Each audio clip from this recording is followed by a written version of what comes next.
Igreja, meu comando, entendido? Sim, senhor. É sim, senhor, não, senhor, entendido? Sim, senhor. Galeria, meu comando, entendido? Sim, senhor.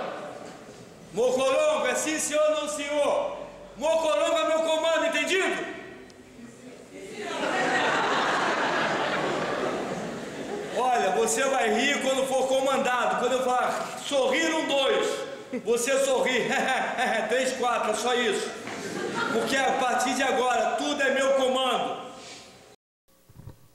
O prazer é todo seu de me ver de perto. É uma grande alegria para você poder me ver a menos de 100 metros de distância.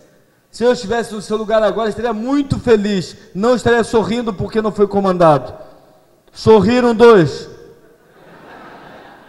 É só o 3, 4. Quando soube do congresso que falava sobre vitória e fui convocado para compartilhar as experiências de vitórias que tive, percebi que era uma oportunidade de ensinar aos senhores lições valiosas. Mas antes de ensinar essas lições, eu preciso compartilhar um pouco da minha história. E aí você vai entender como ser um cristão vitorioso. Estou percebendo um movimento fora do comando. Eu vou pedir para os diáconos levar essas pessoas se movimentando e colocar presos lá na salinha do gabinete pastoral.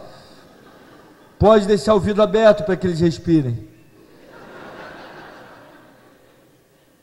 Vocês precisam entender que de agora até o final da mensagem, vocês estão a meu comando. Entendido? Sim, senhor. Agora melhorou. Tudo começou na minha história com meu tataravô, Mário Carvalho I, senhores. Ele foi o primeiro comandante militar do Brasil e da minha família. Ele desenvolveu técnicas de guerra avançadas que até então não existiam. Ele desenvolveu a técnica de guerra na selva. Por exemplo, a comunicação na selva. Que quer dizer boa noite a todos. Ele desenvolveu a técnica do rastejamento, primeiro, segundo e terceiro processos. Ele desenvolveu a técnica da locomoção aérea através de cipós. Pegaram a técnica do meu tataravô e colocaram no filme Tarzan. Aquela técnica de guerra, senhores, porque no chão estão os inimigos. Então ele se locomovia no alto. Muitos estão usando essa técnica hoje para os seus relacionamentos afetivos. Só larga um cipó depois que o outro estiver firme. Senão você cai e fica sozinho. Senhores, é uma técnica tremenda de guerra. O meu tataravô, ele desenvolveu a técnica de camuflagem em cachoeira. Você se camufla na lama da cachoeira. Você para e olha para o lado esquerdo. E você some. Hollywood pegou essa técnica e colocou no filme Rambo 1. É um filme que passou uns 4 anos atrás. E ele sumia na cachoeira. Você sabe por que se olhar para o lado direito não some? Nunca saberão. Isso é técnica militar. Isso é técnica do meu tataravô. Ele foi tremendo na sua técnica de guerra. Mas ele percebeu que ele não era o máximo. Então ele se esmerou para que o seu filho pudesse sê-lo. Selo é ser ele, não é selo de selar. Eu tenho que explicar tudo, porque o civil ele é tapado para coisas de guerra. Então nasceu meu bisavô, Mário Carvalho II. O meu bisavô, além das técnicas de guerrilha na selva que ele herdou do meu tataravô, ele desenvolveu técnicas de guerrilha urbana, senhores. Como você se locomover e como você lutar numa guerra. Como você, por exemplo, diminuir a sua silhueta para que as balas não peguem você. Eu entendo porque aquele rapazinho estava aqui falando que ficou no meio do tiroteio e nada pegou ele. É porque a silhueta dele é pequena. Isso é técnica do meu bisavô. Você percebe? Você pode ficar no meio de um tiroteio. você diminui a silhueta, e você corre pequenininho, e você corre, e ninguém acerta você percebeu? Você é treinado. Ele está disfarçado de cantor, mas toda vez que é um cantor que grulha, ele tem treinamento de selva. E ele diminui a silhueta. Isso é técnica do meu bisavô. Ele desenvolveu como você se esconder atrás de um poste no tiroteio na cidade. Como você esconder atrás de um poste, como você esconder atrás de um hidrante, como você esconder atrás de um meio-fio.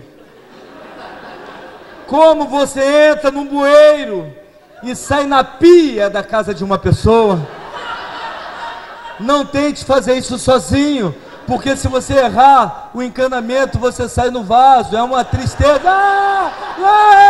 É uma gritaria para os dois, para você que não vai gostar do que viu, e para a pessoa que vai olhar para a sua cara.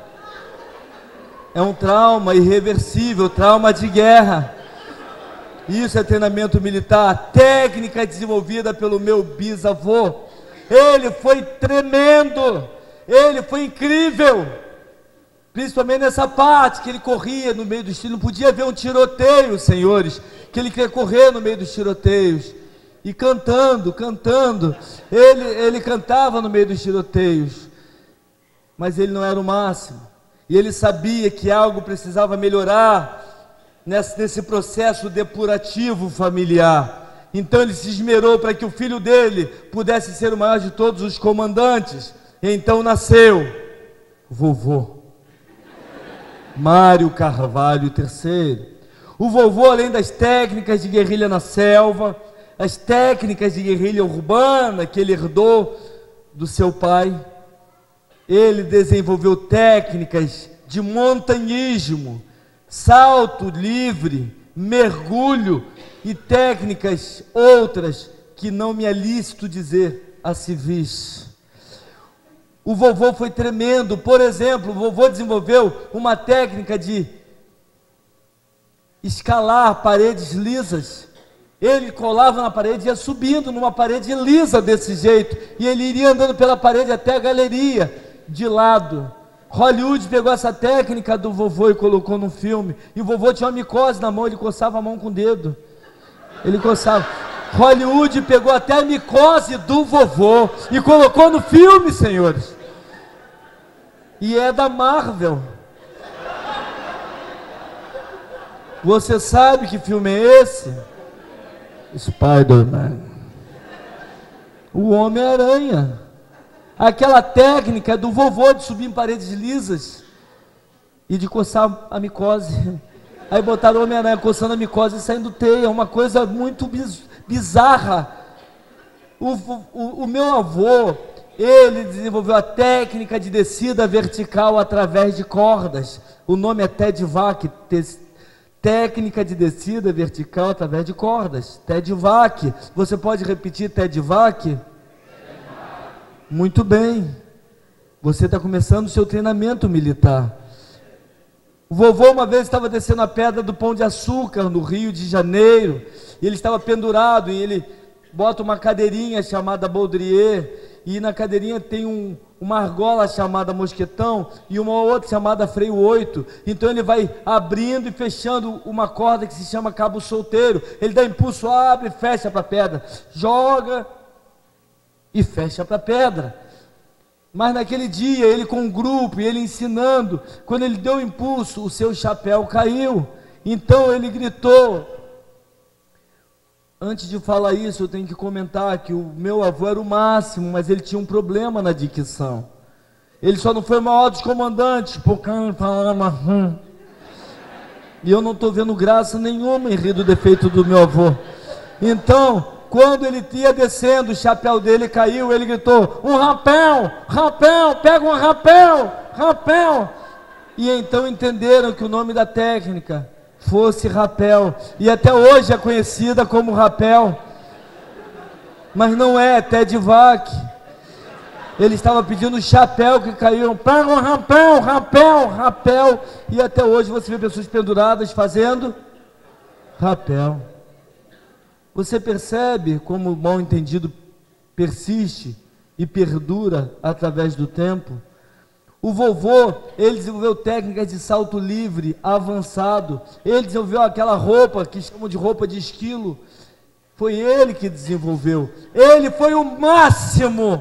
Mas ele não podia ser um grande comandante de tropa, porque um comandante precisa ter uma voz que seja obedecida. É entendido? Sim, senhor. Você percebe a diferença? Então o vovô se preparou para que o filho dele, agora sim, pudesse ser o maior de todos os comandantes. Então nasceu mamãe. Não estou entendendo as risadas. Vá rir da sua mãe, não da minha. Vovô só teve uma filha. E naquela época, senhores, uma mulher não podia ser comandante de uma organização militar. Meu tataravô foi general, meu bisavô foi general, meu avô foi general, mas mamãe não podia ser uma generala. Então mamãe se preparou desde a mais tenra idade para ser a mãe daquele que seria o maior de todos os comandantes. E você sabe quem é esse? Eu. Mamãe, com 7 anos de idade, fazia 35 flexões, 48 abdominais em 1 minuto, 54 cangurus e 12 barras, e corria 3.200 metros em 12 minutos. Com 7 anos de idade, ela fazia o teste de entrada da Brigada de Infantaria Paraquedista, senhores. Mamãe, quando adolescente, vejo algumas adolescentes aqui sorrindo, vejo algumas aqui à frente, e então, eu não estou muito bem de vista, parece adolescente, então,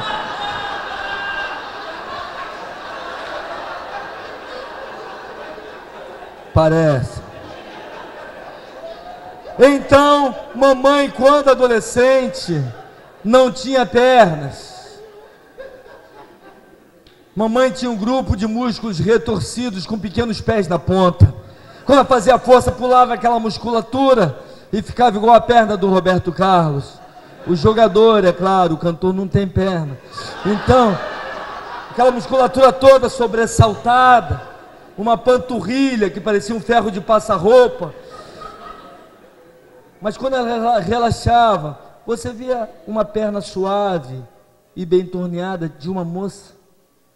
Quando a mamãe fazia força com seus bíceps, o bíceps da mamãe era do tamanho exato de um melão maduro.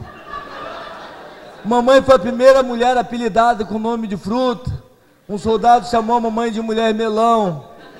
Está sepultado no cemitério de Inhaúma, Rio de Janeiro, quadra C, cova 35. Ele não brincou a segunda vez para contar a história.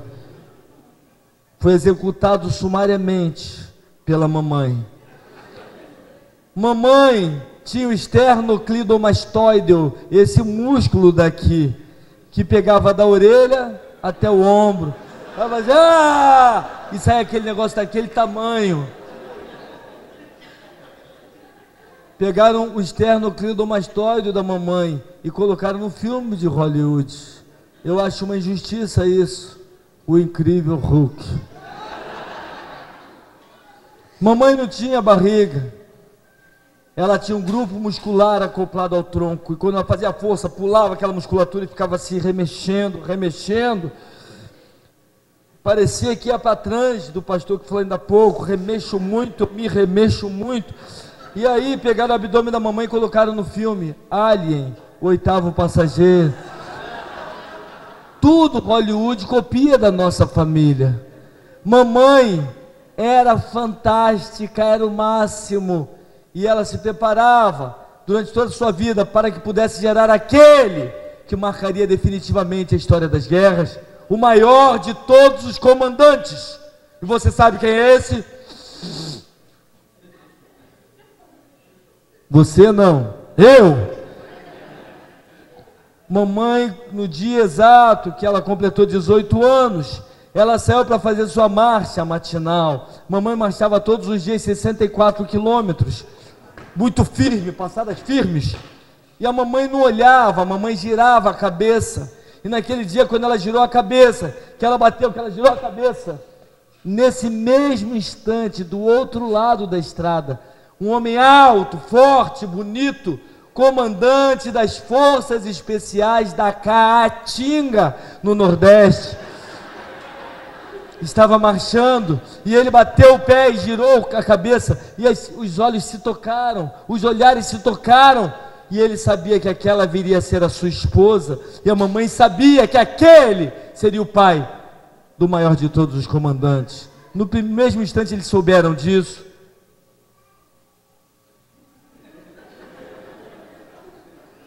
E então,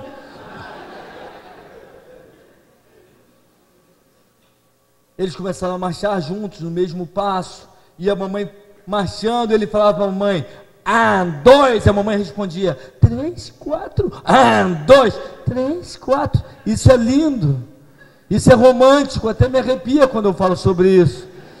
Quer ver uma coisa? Os homens que não têm dúvida da sua masculinidade estão presentes, e os homens que têm dúvida da sua masculinidade, mas são seres humanos do sexo masculino, acho que consertei, vão falar comigo: 1, 2, com firmeza. E as mulheres, que não têm dúvida de que são mulheres, mulheres, senhoras, mulheres, moças, meninas e crianças do sexo feminino presente, vão responder com leveza e ritmo: 3, 4. Os homens vão falar: 1, 2, e mulheres: 3, 4. Olha o efeito que isso causa. Homens comigo. 1, 2, 3, 4. Você, calma, mulher. Você está com sono, você tomou remédio anti-ansiolítico para te desacelerar, você está falando 3, 4. Não, é no mesmo ritmo, você está marchando. 1, 2, 3, 4. Igual a mamãe: 3, 4. Com leveza. Vamos lá, homens e mulheres, preparem-se, homens. 1, 2, 3, 4. 1, 2, 3, 4. Aí, arrepiou tudo.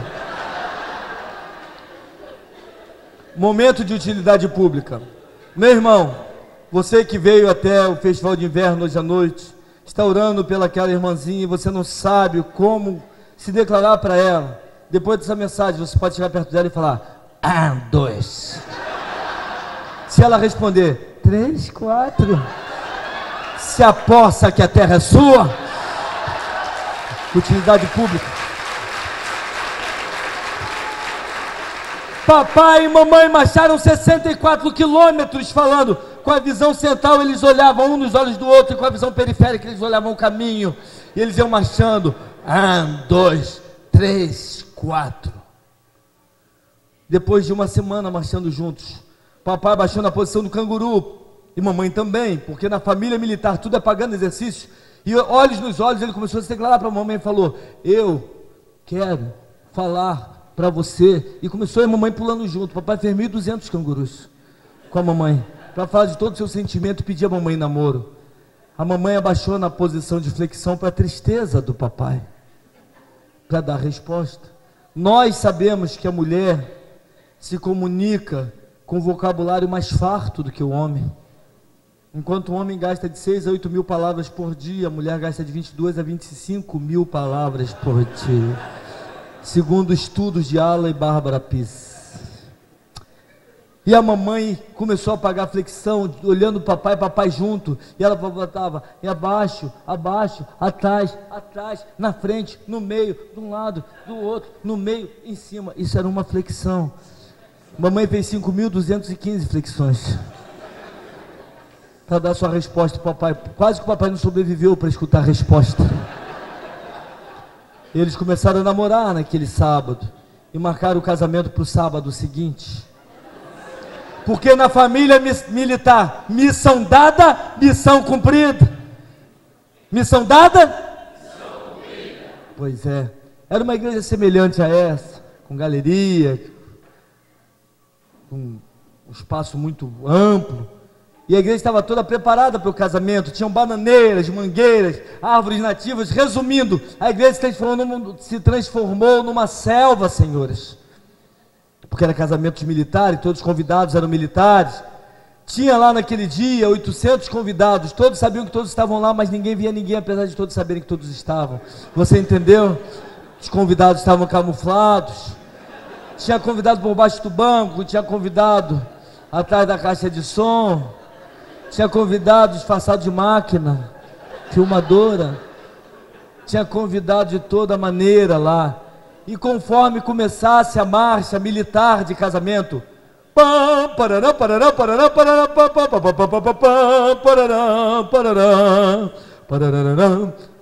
nem o noivo nem a noiva. E os convidados da porta começaram a gritar. Que quer dizer, vocês viram o noivo ou a noiva por aí, porque nós estamos preocupados, eles ainda não passaram por aqui. Se tiver alguma coisa que possamos fazer, avisem-nos em tempo. E lá na frente eles responderam.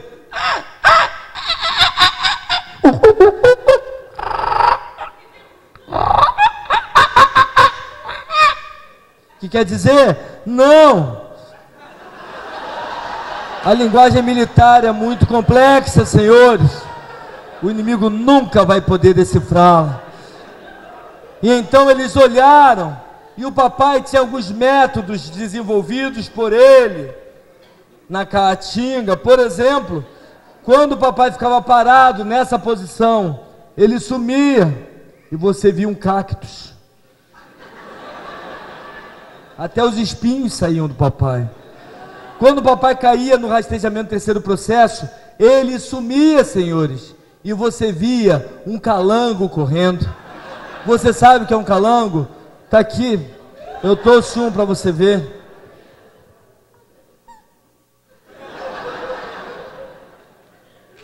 Os convidados olharam, viram o mato se mexendo no meio da igreja, viram parte de um calango correndo e ficaram todos atentos. De repente surge aquela figura bonita, altaneira à frente. Era o papai. E ele foi marchando firme, passou pelo general que ia fazer o casamento e meteu a mão numa das bananeiras. Ele meteu a mão no cacho de banana e quando ele puxou, mamãe estava camuflada, disfarçada de jararaca, dorminhoca, no cacho de bananas, senhores. Só os olhos de quem ama conseguem enxergar sua amada camuflada desse jeito. Momento de utilidade pública. Moça, quando você for casar, tenta ser parecida com o que você é no namoro. Tem gente que vai casar, fazer uma maquiagem tão esquisita. Esses dias fui fazer um casamento. Quando a mulher chegou na porta, pensei que era um defunto. Me deu um medo, de verdade, me deu um medo, me deu uma depressão. Eu fiquei com pena do noivo. E ela veio andando, pensei que ela ia falar, tira o algodão do meu nariz. Ela era horrível. Ela era horrível. Tomara que ela nunca veja essa fita que está sendo filmada, porque ela estava horrível. Aí eu fiz o casamento olhando para cima. Eu fiz o casamento olhando para Deus.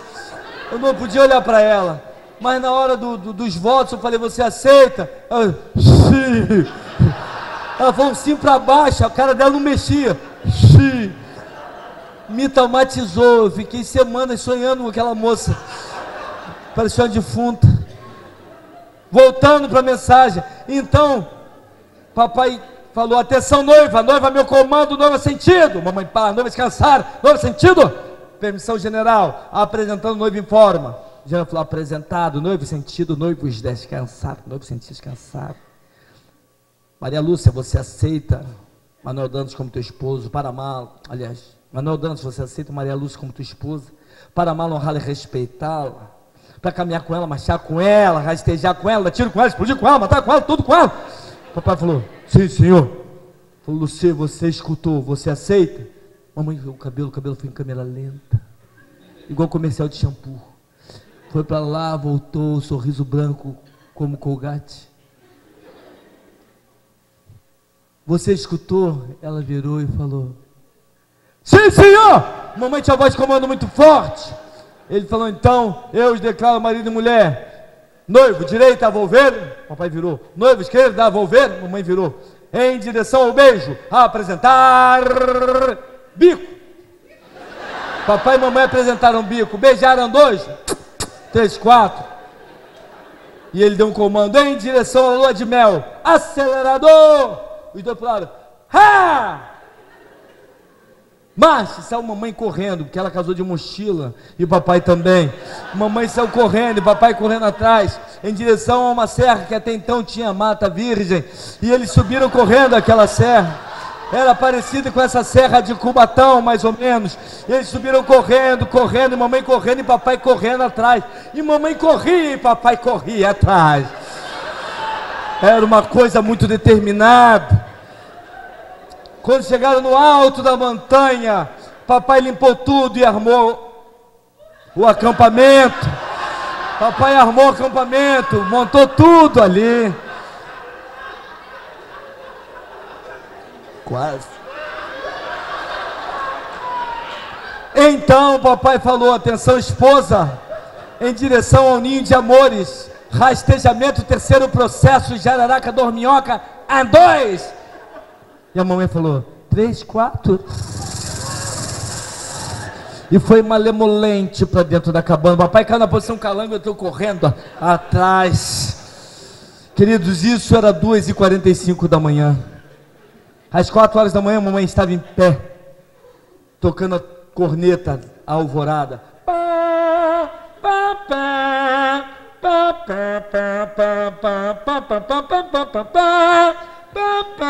E o papai pulou pronto.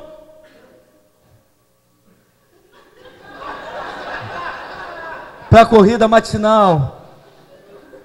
Só que aconteceu uma coisa, senhores. Naquela manhã, mamãe amanheceu grávida.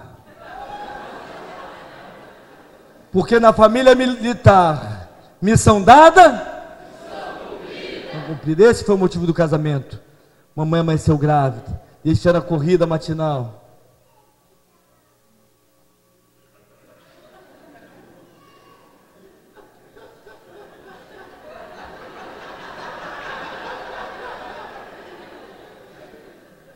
Esse rapaz nos foi muito útil. Ele é da CIA. Olha bem para ele, você vai vê-lo no Missão Impossível 4. Nos foi muito útil. Não parece. Passou primeiro, segundo, terceiro, quarto, quinto, sexto, sétimo mês, a barriga da mamãe não crescia, aquela tábua bem definida, riscada, abdominal continuava igual, não cresceu nada. Foram fazer ultrassonografia, e para surpresa de todos, eu estava sendo gerado em posição de sentido.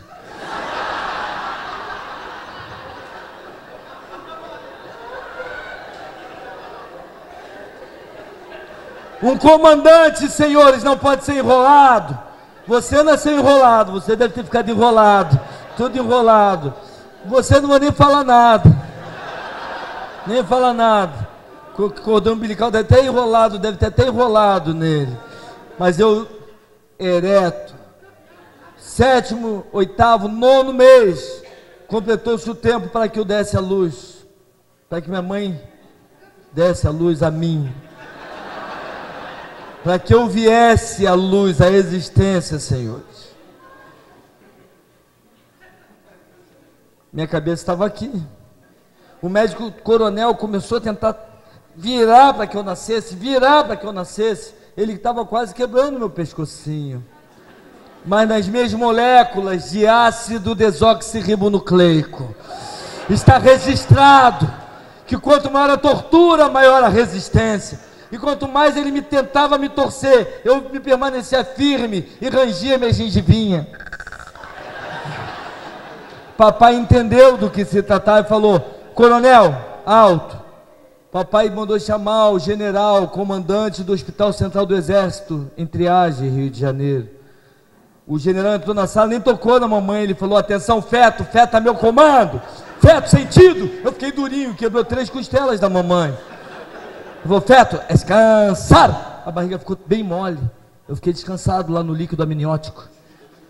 Ele falou: feto, em direção ao nascimento, rastejamento, terceiro processo, acelerador. Mas eu fui virando, botei a cabecinha, fui puxando e saí rastejando da mamãe. E quando eu ia cair da cama, ele falou: bebê, alto.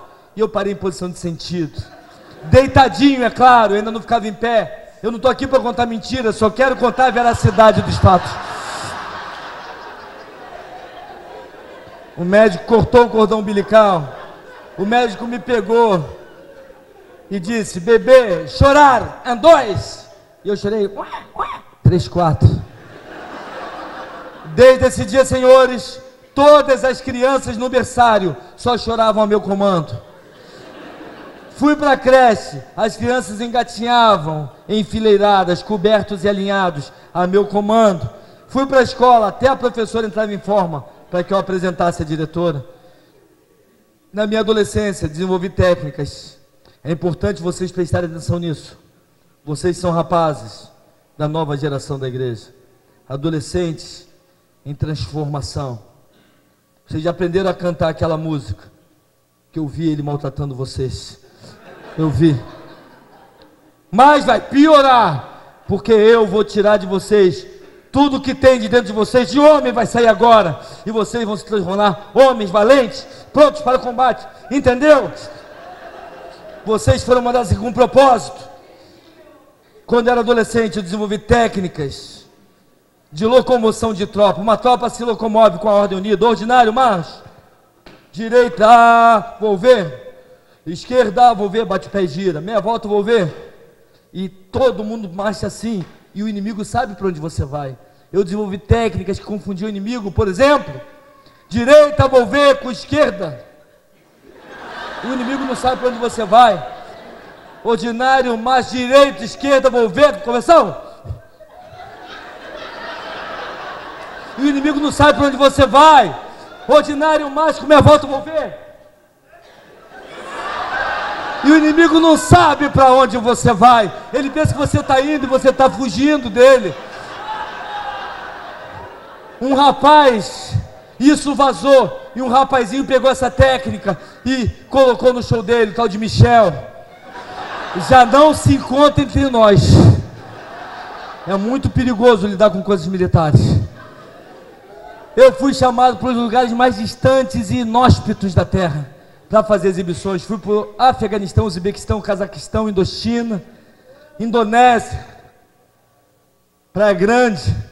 Olha, os lugares mais longe, esquisitos, eu fui fazer minhas exibições.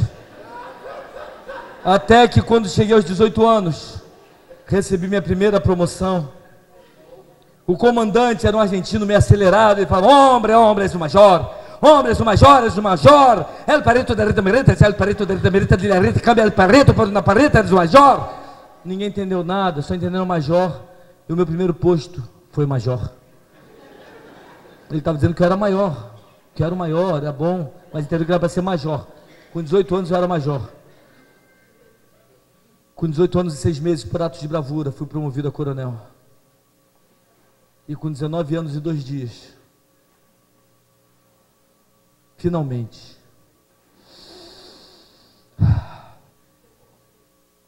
fui promovido a general.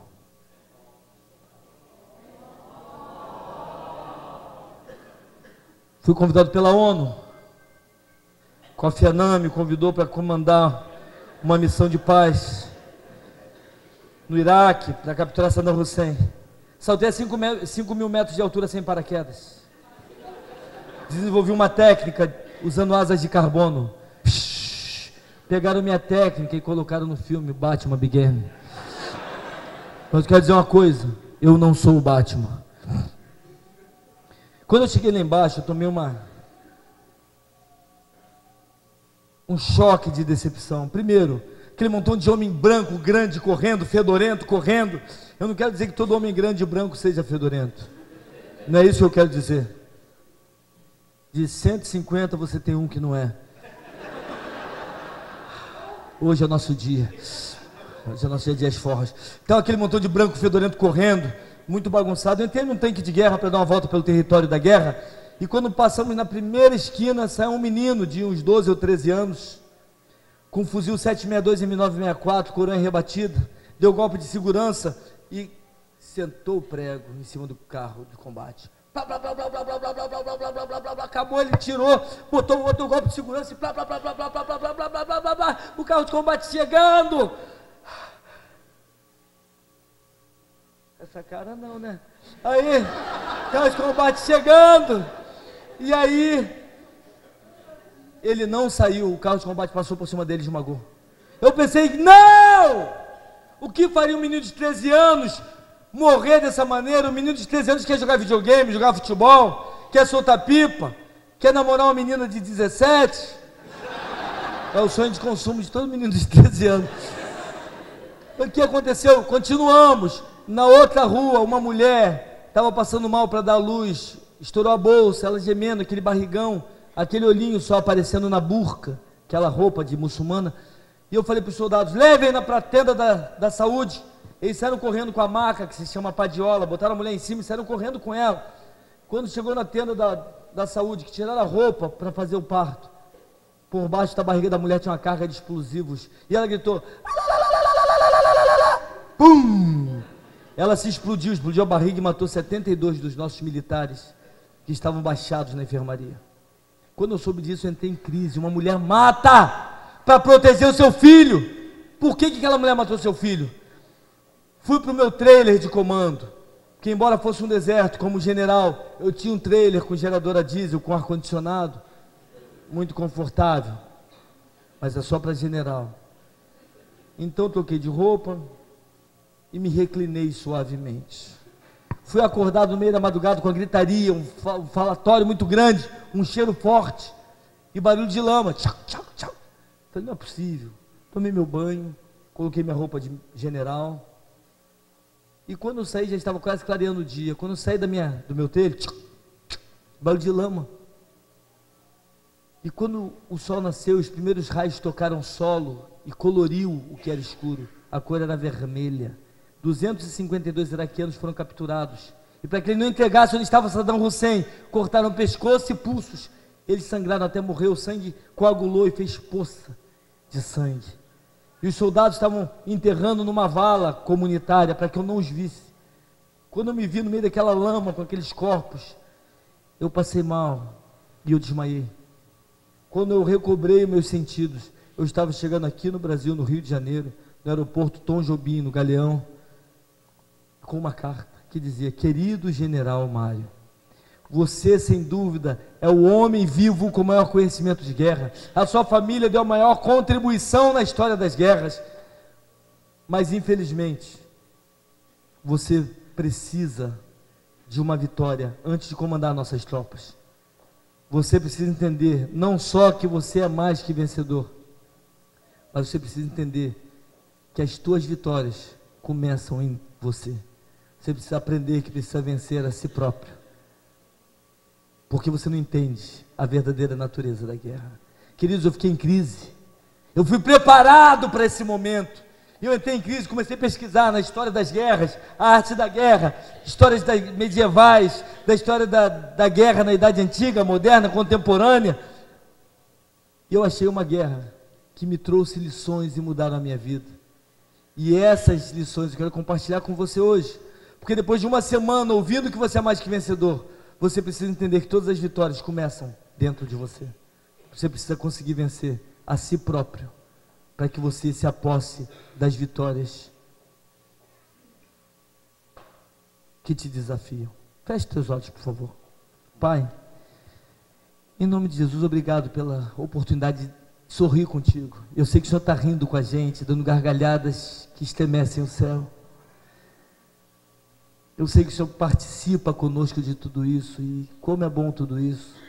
Mas usa essa imagem, usa essa história, usa tudo isso para tatuar o coração de cada um de nós, para marcar de maneira irrevogável a nossa alma com a tua palavra, para que nós possamos entender que a vitória que nós precisamos é sobre nós mesmos. Em nome de Jesus. Amém. A guerra que eu descobri foi uma guerra de Israel com um povo chamado Midian, e diz assim: então Jerubaal, que é Gideão, se levantou de madrugada com todo o povo que com ele havia, e acamparam-se junto à fonte de Arodes, de sorte que tinham o arraial dos midianitas ao sul, pelo outeiro de Moré. E então disse o Senhor a Gideão: muito é o povo que está contigo, para que eu entregue os midianitas nas tuas mãos, para que não ocorra do povo se gloriar de si, dizendo: o meu próprio braço me livrou. Vai e apregou os ouvidos do povo, que todo aquele que for covarde, medroso, que volte e vá-se apressadamente das montanhas de Gileade. Então foi-se do povo 22.000, 10.000 ficaram. Disse mais o Senhor a Gideão: ainda muito povo há, faz-os descer as águas, e ali te os provarei. E será que aquele que eu te disser, esse irá contigo, esse contigo irá? Mas aquele que eu te disser, esse não irá contigo, esse contigo não irá. Então Gideão fez o povo descer as águas. E então disse o Senhor a Gideão: todo aquele que lamber as águas com a língua, como as lambe o cão, os separarás, como também todo aquele que se abaixar de joelhos a beber. E foi o número dos que passaram correndo e levando a água à boca com a mão, 300 homens, pelo que todo outro povo se abaixou de joelhos a beber. E então disse o Senhor a Gideão: com esses 300 homens que lamberam as águas, eu te darei vitória e entregarei os midianitas nas tuas mãos, pelo que toda outra gente se vá, cada um ao seu lugar. Juízes 7, de 1 a 8. Presta atenção numa coisa, meu irmão. Havia uma guerra grande, travada, guerra que mata, guerra que dilacera, guerra que mutila, guerra que desafia, guerra que limita, guerra que descaracteriza, guerra que faz prisioneiros. Havia uma guerra terrível. Israel estava no meio dessa guerra. Hoje nós vivemos um tempo de guerra. Há uma guerra travada. E a Bíblia diz em Efésios capítulo 6, versículos 11, 12 e 13. Mas vamos pegar o 12 agora. Ele fala assim: porque não é contra carne nem sangue que temos que lutar, mas contra os principados e contra as potestades, contra os dominadores deste mundo tenebroso, contra as forças espirituais do mal nas regiões celestes. Só que no 11 ele fala assim: tomai pois toda a armadura de Deus, para que possais estar firmes contra as astutas ciladas do diabo. No 11. E no 13 ele fala de novo: tomai pois toda a armadura de Deus, para que possais resistir no dia mau, e depois de haver desfeito tudo, permanecerdes firmes.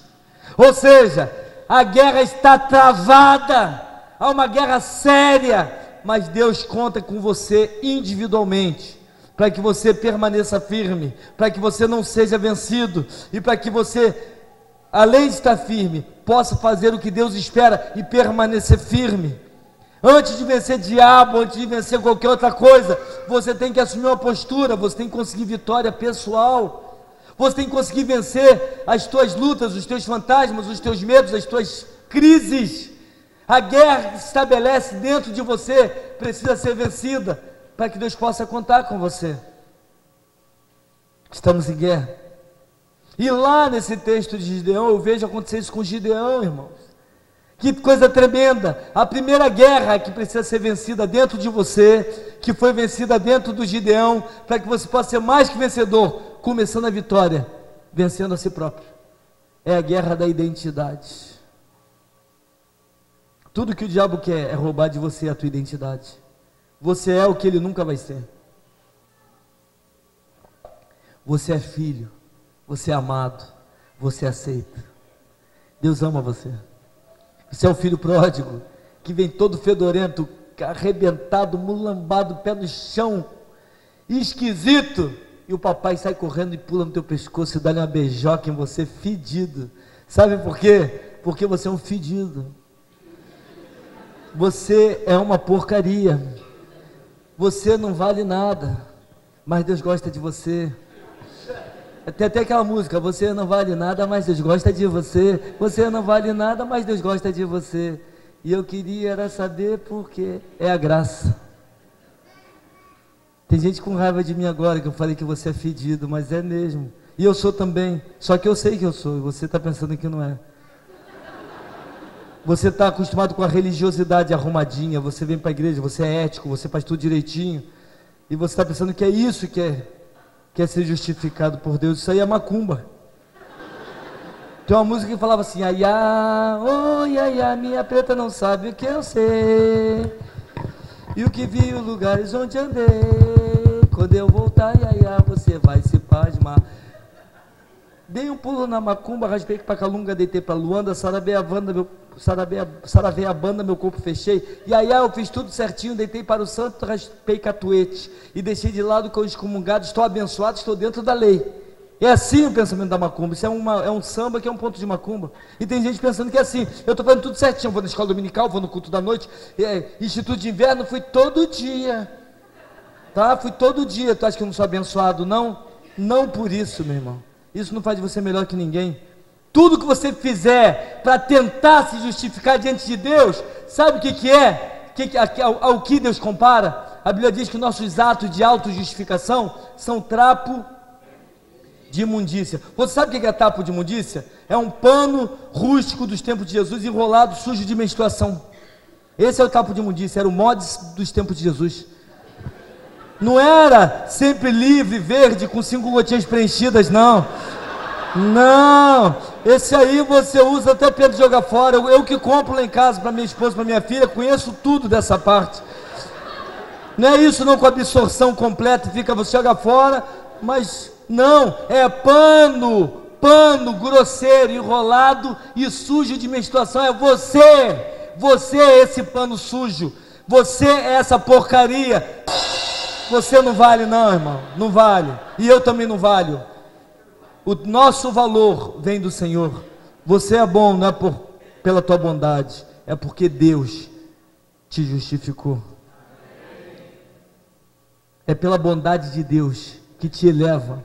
Todo mundo é a mesma porcaria, e todo mundo estaria condenado se não fosse a graça de Deus, esse amor maravilhoso que nos restaura a identidade. O diabo quer roubar a tua identidade. Eu já falei em algumas igrejas aqui, eu gosto tanto dessa ilustração que eu sempre repito, talvez seja para que eu não esqueça. O melhor filme evangélico que explica a questão da identidade é o Rei Leão. O melhor filme evangélico que eu já vi na minha vida, o Rei Leão 1. Um filme de Deus. Acabei de ver o filme chorando com 5 mensagens feitas. Me quebrantou. É a história de um rei convertido, ensinando seu filho a ser rei. O irmão dele entra no circuito para tentar roubar o trono dele. Faz uma armadilha, a manada passa, ele vai salvar o filho, salva o filho, mas fica pendurado e fala: Scar, me ajuda. O irmão dele mete a unha, joga ele lá de cima e ele cai, ele morre. Passa tudo, o leãozinho vai lá e fala, vê o pai morto e se sente culpado, fala: papai, fala comigo, papai. Isso é um leão morto. E aí o tio dele vem andando e falou: viu, Simba, o que você fez?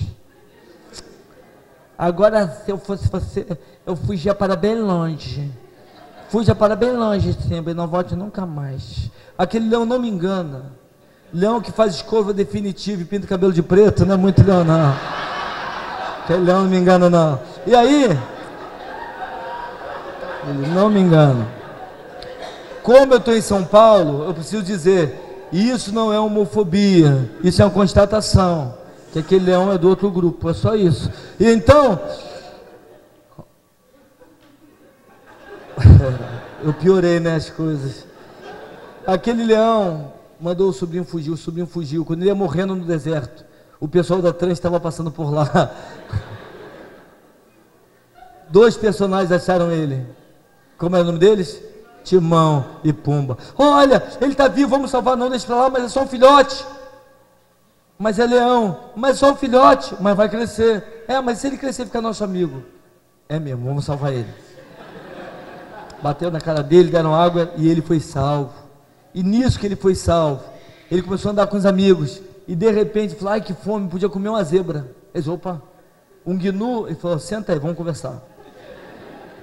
Irmãozinho, é o seguinte, tu vai viver com a gente, maluco, e tu vai comer o que a gente come lagarto, olha só, pegou numa peça assim, viscoso, mas gostoso, a gente vai comer o que tem. Se você for comer carne, você vai ficar com fome, vai comer a gente, cara. Tu tá maluco você, vai dar ruim. Aí ele falou: então tá bom, e começou a viver que nem ele. Nós temos um lema: sem responsabilidade, sem preocupação, Ratuna Matata. Tinha até uma musiquinha que eles cantavam: Ratuna Matata, é lindo dizer, Ratuna Matata, você vai entender.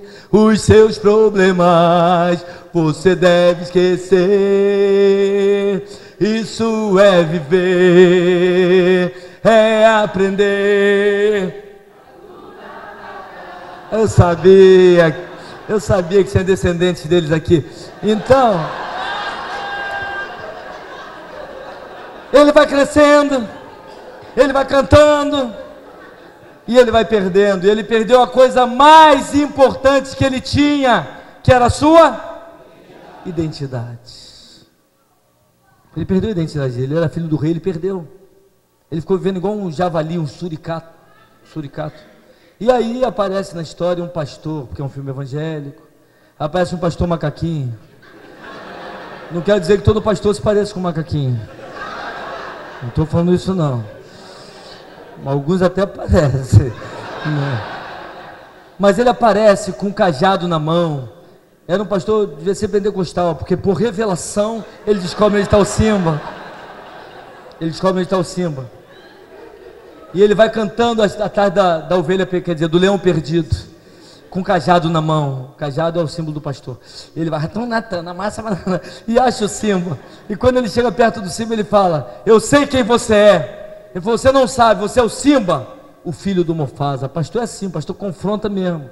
Aí tu pula, ele fala mesmo na tua cara o teu problema. Não adianta ficar de palhaçada não. O pastor foi levantado para te ajudar a acertar. Não fica fingindo que está certinho não. Aí ele falou: isso é passado, e o passado não existe. Aí ele pegou o cajado e pau na cabeça do Simba. É assim que o pastor bom tem que fazer com ovelha ruim. E eu vibro com essa parte. Ovelha pitjegue, ovelha que... que raiva que dá. E aí... desculpa, eu tenho que desabafar. Aí ele bateu, bam! Aí o Simba falou: que isso? Ele falou: isso o quê? Na sua sabedoria pastoral ele fez uma digressão. Isso o quê? Isso já passou? Se já passou, é passado? Se o passado não existe, isso não existe? Isso o quê? Ele falou: mas dói. Lição bíblica. O pastor fala: você pode aprender com o passado ou continuar sofrendo com ele. E bateu de novo. Quando bateu, o Simba baixou a cabeça. Ele aprendeu. Ele falou: teu pai não está morto, vem comigo. E eles saíram correndo. Lição bíblica: buscar-me-eis e me achareis, quando me buscares todo o vosso coração. Se não buscar, você não acha não, irmão. Deus não está te dando mole desse jeito não. Você tem que buscar. E aí eles saem correndo, e chegam perto de um lago. Ele fala: olha lá. Quando ele viu a cara dele. Ele falou: olha bem. Quando ele presta atenção, a cara de quem que ele viu? A cara do Pai. Lição bíblica: não é o mundo que tem que enxergar que você é a cara do Pai. É você que tem que enxergar que você é a cara do Pai. Se você entender que você é a cara do Pai, que você tem DNA do céu, Deus nas atitudes, você vai enxergar que você é a cara do Pai. Todo mundo vai reconhecer Deus em você. E ele olha, ele vê que ele é a cara do Pai. E aí, o Pai fala com ele: Simba, você esqueceu de mim. Não, Pai. Esqueceu sim. Lembre-se, Simba, de quem é você.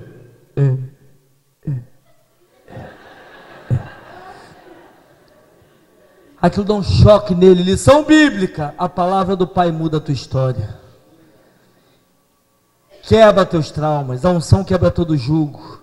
A tua identidade é restaurada quando a palavra do Pai entra e faz morada no teu coração. E nesse momento a palavra do Pai está sendo pregada para você. Eu estou falando alguma coisa, mas o Espírito está falando centenas de coisas aqui. Recebe o que Ele tem para você. E ele sai correndo, e o pastor fala: você vai aonde? Ele falou: estou voltando. Sai correndo, junta as leoas, faz uma revolução, dá uma coça no tio e reassume o trono. Lição bíblica: todo homem inteligente que quer fazer uma revolução tem que ter as leoas ao seu lado. Se as leoas estiverem contra, irmão, nem adianta, nem tenta. Então, ele restaura a sua identidade. Meu irmão, você é um projeto de Deus. E o diabo diz que você é nada. O diabo diz que você não pode. O diabo diz que você não pode, que você não consegue. Começa a se enxergar a partir de Deus. Eu não sei as coisas que já aconteceram na tua vida e que te limitaram. Eu não sei o que você pensa de você. Talvez você se ache uma pessoa incapaz, uma pessoa menos, uma pessoa inferior, uma pessoa que... Isso tudo que você está falando não é para mim. Essa coisa espiritual é legal, mas não é para mim, é para você. Deus te chamou para uma guerra, porque Ele quer decretar vitória através de você. É você que Deus usa. Eu tinha 13 anos, estava dentro de uma sala, eu era da liderança, eu comecei a pregar com 13 anos, no final daquele ano me chamaram, acho que já estava com 14, me chamaram para fazer parte da liderança dos jovens, um culto de jovens que tinha, e nós entramos na nossa linha para orar antes de começar o culto. Como eu tinha barba desde cedo, pensava que eu tinha mais idade, era tudo que eu queria, então eu estava lá, e lá no meio desse grupo tinha uma menina sensual, ela botava roupa decotada, sem sutiã, ela tinha um corpo lindo, ela tinha 17 anos, você já entendeu a minha crise qual era, né? Ela botava roupa, calça de lycra, que era moda na época, com calcinha colorida por baixo, calça branca com calcinha colorida, para parecer mesmo. Ela era terrível. E aí, ela foi chamada para a liderança. Por quê? Porque o pessoal da liderança queria alguma coisa com ela. E um dia a gente estava lá orando para começar o culto e ela gritou, incorporou pombagira nela. E o pessoal começou a agarrar, se batendo, o pessoal começou a agarrar, não porque quisesse se libertar, para se aproveitar da situação, aqueles caras não valiam nada, eram os colegas meus, eles agarrando ela, vem cá, agarravam ela, e o diabo fazendo a festa, e eu saí daquele meio apavorado, fui para um canto, desesperado, falei, Deus, e agora, Deus, como é que faz? Deus, o que eu faço? E quando eu estava ali, veio à minha mente um texto bíblico, em meu nome curarão enfermos, em meu nome expulsarão demônios. Em meu nome, pelas mesmas obras que eu faço, eles farão ainda maiores. Quando em meu nome expulsaram demônios, a ficha caiu. Falei, peraí, em nome de Jesus, ele mandou expulsar. Então, eu tenho moral lá. Peraí, então o diabo tem que me obedecer. Quando eu entendi aquilo, me deu um negócio, eu falei, abre, larga ela. Não, mas larga. Aí larga ela, você quebrou toda, veio para cima de mim assim, com aquele bico de batom vermelho, irmãos, quase que eu beijei ela com o demônio e tudo, por pouco, não, mexeu, era a minha única chance, eu sei que eu não ia ter mais chance, se o demônio saísse já era, eu ia ficar com gosto de enxofre na boca, mas eu ia, ela, a boca chegou até a mexer assim, eu olhei para a cara dela, olhei para aquele olho vermelho e falei, para diabo, olha para minha cara, sou eu que estou aqui, em nome de Jesus, eu sei que eu posso mandar em você, e tu tem que me obedecer, e tu sabe que tem que me obedecer, que está lá escrito lá, então em nome de Jesus, sai, quando veio, sai, a mulher caiu, eu ainda estava assim, não sai, caiu, caramba,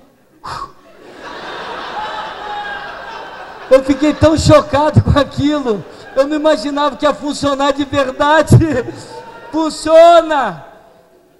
Meu irmão, naquele dia, eu entendi que a autoridade espiritual é uma coisa séria.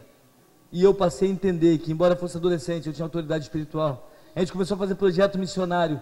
Com 14 anos, batendo de porta em porta, naquele calor de verão, lá em Bangu, que é o segundo lugar mais quente do planeta Terra, Bangu. O primeiro qual é, mano? Oi? Angola é o primeiro, o segundo é Bangu. O deserto do Saara vem em quinto, né? Quarto. Não, é sério, vê na internet, procura lá na internet. A gente descobriu essa semana, o deserto do Saara vem em quarto lugar. Bangu está em segundo. Do mundo. Tem noção do que é isso? Ela lá, que era a minha igreja, a primeira igreja batista de Bangu. E a gente sai de tarde em Bangu, 50 graus. Você sabe o que é 50 graus? Não, você não deve saber o que é 50 graus. Com a sensação térmica de 55, que sai do vapor do asfalto. E a gente batendo de casa em casa, rindo e evangelizando. Era um negócio de louco. Uma vez a gente bateu numa casa, a mulher era uma baixinha, muito agradável, abriu, começou a dar atenção pra gente. Eu, uma menina de 13, eu de 14, a menina de 13. A gente evangelizando, acho que ela achou bonitinho. A gente evangelizando, falou, puxa, eu estou com a panela no fogo, mas eu não queria parar de falar com vocês. Vocês não querem entrar um pouquinho? Então a gente entra. Nós entramos, fechou o portão. Quando chegou na varanda atrás da casa da mulher, dava para um galpão, quase o tamanho dessa igreja, era um centro espírita gigante. E a gente estava lá dentro. Eu lembrei do meu... Falei, hoje vou ter que usar calibre duplo. Vou ter que hoje usar carga pesada. E a gente evangelizando, ela muito interessada, chegou aquela olhou para minha casa e falou, para de falar, eu quero que você me responda. Coisa do inimigo. E fez uma pergunta teológica para a menina. A menina riu, abriu a Bíblia sem procurar. E leu a resposta, irmãos, para ela, num texto que eu não conhecia. Eu falei, que isso, maluco? Como é que a Jane fez isso? Eu era embaixador do rei, ganhava tudo, como é que a Jane vai? É ruim, mané. Ela nova convertida. E até para a mensageira ficava ruim, a nova convertida. Fiquei meio com inveja dela. Aí a mulher, ela leu a resposta. A mulher, mas isso assim então? Ela riu para a mulher, abriu para frente a Bíblia e leu a resposta de novo da outra pergunta. Eu fiquei chocado com aquilo, a mulher começou a chorar. Aí eu fiz o apelo, a mulher se converteu e a filha se converteu. Aquele centro espírita virou congregação da Igreja Batista, da primeira Igreja Batista de Bangu. Aquela mulher foi batizada, a filha também. Sabe por quê? Porque um menino de 14 anos, uma menina de 13 anos assumiram a sua identidade. Minha irmã, não acredita no que o mundo fala para você, no que o diabo está usando pessoas para falar para você. Não acredita no que a vida trouxe para você como programa e você se programou. Está na hora de atualizar o programa. Deus tem um programa do céu, o verdadeiro, para botar para funcionar na tua vida. Você é um projeto de Deus. Você tem que vencer. A primeira guerra para vencer dentro de você é a guerra da falsa identidade. Você é um projeto de Deus, você não é uma coisa qualquer não. Disseram para José que ele era um nada, depois disseram que ele era um escravo, depois disseram que ele era um prisioneiro. Mas José não acreditou em nada disso. José, como escravo, ele era administrador, como prisioneiro ele era administrador, ele foi para o Egito e foi administrador. Sabe por quê? José entendeu que Deus o fez para ser administrador dele na terra. Quem é você? Só abrindo um parênteses, tem gente que fala, eu não vou fazer nada, porque meu pastor não dá apoio, a minha igreja não dá apoio, a minha família não dá apoio, então eu vou fazer alguma coisa. Irmão, a gente vai fazer uma oração no final para repreender e libertar você desse espírito de retardado. Isso é espírito de retardado, linguiça. Tu não precisa de apoio de ninguém. Você precisa de um único apoio, o do céu, o apoio da identidade. Selou, esse é meu e é para isso que ele existe. Dizem que você não é, mas Deus diz que você é, porque eu fiz você para ser. Assume a tua identidade, para de palhaçada. Eu falei essa semana para um paciente meu, ele é gay, ele é viciado em cocaína e está quase morrendo. Ele está cheirando direto, 4 dias cheirando, e ele é diretor de uma empresa. E essa semana ele teve uma experiência tremenda com Deus, tremenda com Deus. Deus mandou uma mulher lá num lugar que ele foi, no dia que ele não iria, numa das empresas, que ele é diretor de uma série de... E ele foi lá, num dia que ele não iria, no horário que ele não iria, a mulher chegou lá e falou, fala para ele que eu vim falar com ele, Deus me mandou. Como é que sabe que ele está aí? Deus mandou falar com ele. Aí eu falei, a mulher veio falar contigo aí, uma funcionária. Eu já vou, não vai não. Se tranca quando em algum lugar, porque o negócio deve estar complicado. A mulher veio, falou a vida dele toda, falou tudo que ele estava pensando, sentindo, e falou, você tem uma decisão, Deus tem projeto para você.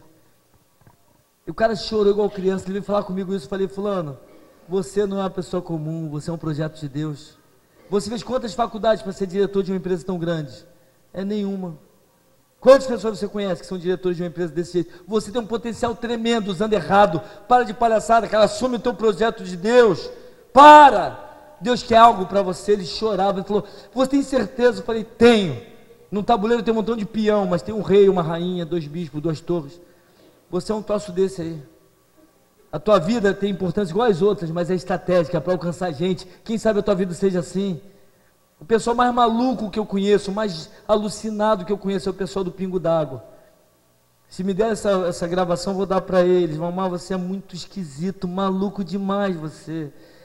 E todo mundo que anda contigo. E é o pessoal mais crente que eu conheci na minha vida. Eles são tatuados até a alma. Eles são malucos. Um deles fez uma música agora. A música, ele canta que nem bêbado. É um bêbado desafiando um ateu a provar para ele que Deus não existe. E fala, se você me provar que Deus não existe, que não existe um Deus, um Criador para essa bola gigante, flutuante no universo, se você me provar esse verso, eu vou vender baralho, no trem lotado, vou ficar milionário, tu vai ver, do centro a Santa Cruz. É assim, desse jeito os caras são meio pirados. Só que eles trabalham dentro de uma favela, a base deles, pegando viciado e levando para morar com eles. Tu quer largar droga? Então vem morar comigo. E vai morar com eles viciado dentro da base. O viciado não só larga droga, mas é trabalhado e se transforma obreiro. Se transforma discipulador, nem discipulado, é discipulador, gente de Deus. Esse cara foi na Rocinha, na frente da Boca de Fumo, iam fazer um culto ao ar livre. Ele falou: meu irmão, você convidou o grupo errado. Não é vocês que a gente quer, a Assembleia de Deus convidou. Irmão, vocês convidaram o grupo errado. Não, é vocês mesmo, então tá bom. Na frente da Boca de Fumo, da Rocinha, antes de ser pacificado. Ele começou a música: isso é o que dá a pensar, que não tem nada a ver a apertar. O diabo te puxa, te prende, mas não vai soltar. O diabo é maconheiro e o inferno é um gigantesco bagulho aceso. E os maconheiros tudo lá, os traficantes tudo, um olhando pro outro, mané, e todo mundo de arma. Acabou de cantar a música de arma maconheiro, falou: é isso aí mesmo que vocês escutaram mesmo aí, ó. Vocês vão morrer disso aí, é disso que vai matar vocês. E começou a peitar os bandidos. Que coisa de maluco. O pessoal da igreja encolheu a orelha e falou: vamos sair de perto, orar e entrar. Falou: é isso aí, você tem dinheiro, então desce, meu irmão. Eu vou sair daqui, vou lá na favela do Vidigão comprar um cachorro quente. Vai comigo, meu irmão. Tu não pode, tem dinheiro, mas não pode sair da favela. Aí, isso é vida. Sabe por que tu não morre? Por causa daquela velha lá que tá orando pela tua vida lá na tua casa, rapaz. Mas Deus tem um plano para você. Você tem identidade no céu. Sabe o que aconteceu? Acabou a mensagem, daí para pior a mensagem. Daí para pior. Falei: se quiser saber mais de Jesus, a gente está aqui, a gente vai comer um lanche aqui. Vocês estão convidados a comer com a gente. Irmãos, o pessoal veio de fuzil. A galera toda, a Boca de Fumo entrou. O pessoal da igreja falou: agora já era, a gente vai morrer tudo. Vai morrer todo mundo. Agora, para que a gente chamou esse pessoal? Os caras entraram, cercaram ele e começaram a chorar. Um dos caras falou: pô, irmão, tu falou da minha vida, cara. Minha mãe ora por mim, eu sou afastado da igreja.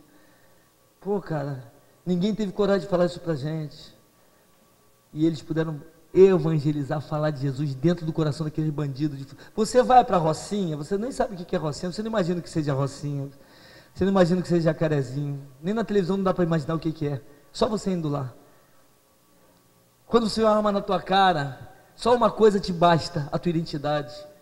Eu já tive algumas vezes com arma na minha cara, o cara se queria me matar, com escopeta. Quem tu quer?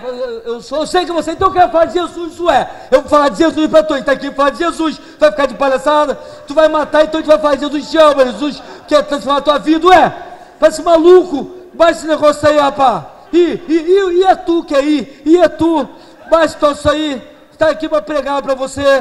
Aí o cara ele ficou confuso, com a escopeta. E se ele matasse? Dane-se, eu estou morto, irmãos. Eu já estou morto, olha para minha cara, eu estou morto. Enquanto estiver aqui é lucro, daqui a pouco eu vou para o céu, minha casa está lá, eu estou peregrinando aqui. Eu sou um acampante aqui na terra, de mochilinha. E você também, só que você pensa que você mora aqui. A nossa pátria é lá. A identidade faz você ter coragem. No outro dia o cara lá no Jacarezinho, eu estava vestido de mendigo, ia fazer uma peça.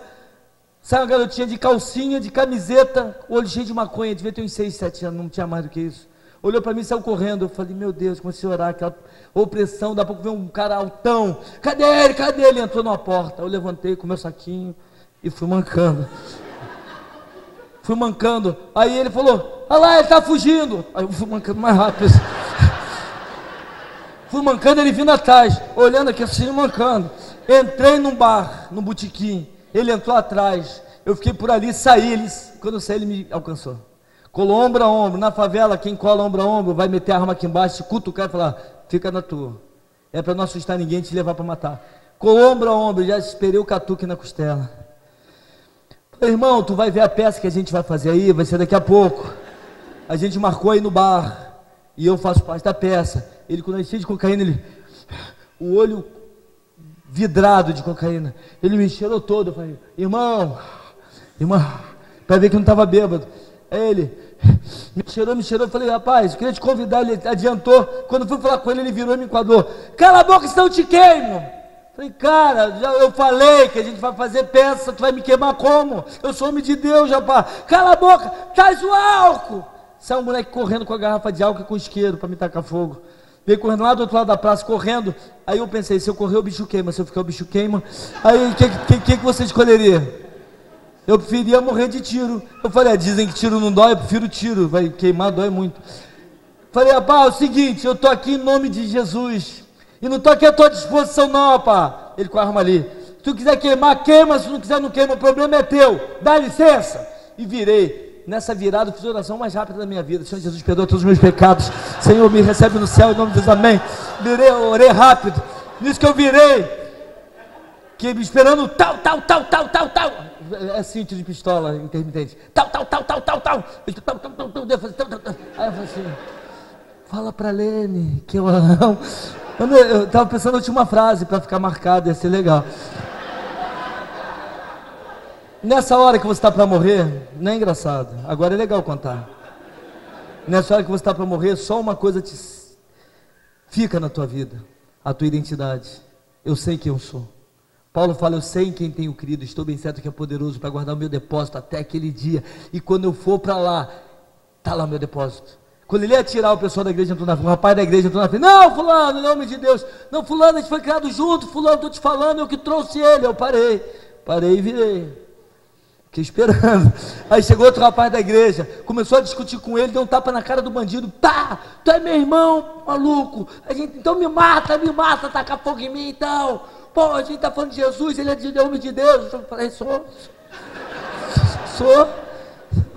de Deus. Resultado, fecha a praça, fecharam todas as ruas da praça. O pessoal começou a gritar, vamos queimar a polícia na praça, um começou a gritar para o outro, depois a gente soube, o morro desceu todo, a praça ficou lotada de gente, querendo saber quem era o polícia que iam queimar. Na hora da peça eu tinha que vir gritando, fingindo que estava desesperado. Foi facinho. Se a Rede Globo tivesse lá, eu estava empregado. Foi muito real. Gritei, esperneei, fizemos a peça, converteu um montão de gente. Quando acabou, o cara falou, amanhã manda repetir nesse mesmo horário, aqui na praça a peça, nossos filhos precisam ouvir isso.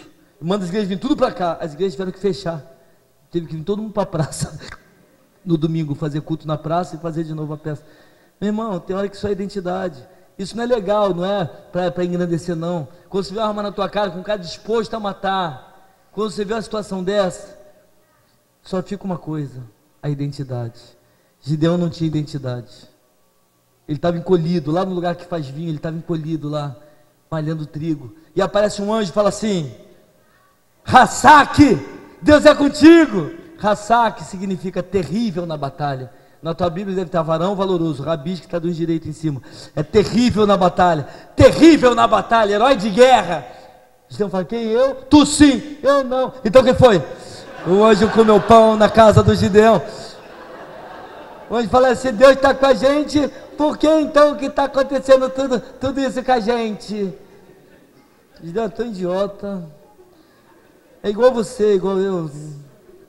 Na hora que a coisa aperta, a gente esquece quem a gente é, esquece quem é o nosso Deus. Meu irmão, vencer a si próprio é na hora da dificuldade, da crise, você lembrar quem é você e que Deus tem um projeto. O anjo fala, vai nessa tua força. Ele fala, anjo, você não está entendendo. Olha só, eu sou da menor tribo de Israel. A minha família é a mais pobre dessa tribo. E eu sou o menor da casa do meu pai. Eu sou o pior da pior família, da pior tribo, do pior povo. Eu sou uma porcaria. Não é brincadeira não. Eu sou igual o cabelo encravado da perna da mosca que estava posado no pé do cavalo do bandido baleado. Eu sou nada. Sabe o que Deus fala para ele? Vai nessa tua força, Gideão, porque através de você o Senhor livrará Israel da mão dos midianitas. Vai, Gideão! Meu irmão, depois que você vencer a crise de identidade, você acreditar no que Deus falou, que você é especial para Deus, os projetos de Deus vão se apresentar como viáveis, prováveis, as oportunidades que Deus vai te dar, você vai conseguir enxergar. Você tem que vencer a guerra da identidade. E Gideão acreditou nisso. Uma segunda guerra que você tem que vencer para a gente caminhar para o final. Gideão falou: pessoal, vamos à guerra. 500 mil homens, vieram só 32 mil. Segunda guerra, a guerra da indiferença. Eu volto a dizer, tem gente que é preocupado com seu emprego, com seu carro, com a sua roupa nova, com seu lazer. O pastor está falando de trans. Caramba, as maiores experiências que eu tive na minha vida foi fazendo um projeto missionário, reabrindo igrejas fechadas em Paranaguá, nas ilhas de Paranaguá, fazendo projetos missionários pelo interior do Brasil. Eu viajo todo final de semana, o ano inteiro. Minha agenda está fechada até dezembro. E só não está até dezembro do ano que vem, porque eu não abro para o ano que vem. Só vou abrir quando fechar a agenda da igreja para o ano que vem. Aí eu abro as datas para as outras igrejas. Eu estive agora em Salvador, estive em Aracaju, mais ainda há pouco. Interior. E a realidade é tremenda. É terrível. Você pode tirar um pedacinho das suas férias e dar para o Senhor e ter experiências espirituais tremendas. Isso é maravilhoso. Mas ninguém quer fazer isso, sabe por quê? Porque você está preocupado com o teu umbigo. Você quer viver a tua vida, o teu lazer. Você pensa que está num parque, num piquenique. Meu irmão, você está numa guerra. E Deus quer contar com a tua oração, Deus quer contar com o teu dinheiro. Sabe quanto é para sustentar uma família de missionários na Índia? R$200, vivendo bem. Junta dois, cada um dá 100, e sustenta os dois, uma família de missionários na Índia. Entre em contato com a Jocum, entre em contato com a OM, entre em contato com essas agências missionárias. Não é pela junta de missões nacionais, não. Aí tem de falar, então não sustenta. Quem disse que junta de missões nacionais é o único meio de evangelização, ou a única ferramenta que Deus usa? A nossa cabecinha é tão pequenininha às vezes, quando a gente fala nisso, e a gente dá aquela esmolinha para missões 2 vezes por ano e pensa que está fazendo missões. Quanto você gasta com você no ano? E quanto você dá para missões? É só você pensar. Quanto você recebe de salário no ano? Quanto você entrega de dízimo no ano? E quanto você dá para missões? É esmola, só para a mente ficar aliviada. Não é missões, não é que nem na China, você não se envolve em nada. Mentira, é mentira. Deus quer você lá, Deus quer teu dinheiro de verdade lá, Deus quer tua oração lá. Igreja é missionária. Deus quer que você vença uma batalha interna tremenda, essa batalha da autossuficiência, do egoísmo, do pensar em si próprio. Gideão falou: vamos lá. Vieram 32 mil, porque os 470 mil estavam indiferentes ao que Deus estava fazendo. O Instituto de Inverno está terminando. Você ouviu tanta coisa boa essa semana, tanta coisa boa, e você vai para casa e vai ficar com a sensação de que ouviu coisa boa. O que isso mudou na tua vida? Você continua indiferente? Vai continuar indo para casa, vindo para a igreja, sentando, ouvindo a mensagem, participando do culto, indo para casa, e nada muda? É isso que você pensa que é vida cristã? É isso que você pensa que é ser igreja? Não é isso que é ser igreja. Ser igreja é um estilo de vida, de relacionamento intenso com Deus e com o próximo, que leva você a se movimentar em direção ao próximo, seja ele quem for, e abençoar vidas.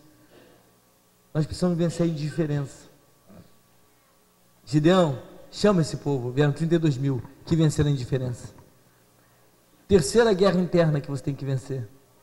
Deus fala: Gideão, tem muita gente, se eu der vitória eles vão pensar, nós ganhamos a guerra, o nosso próprio braço nos livrou. Terceira vitória que você precisa ter para você ser usado por Deus e para vencer a si próprio: a autossuficiência.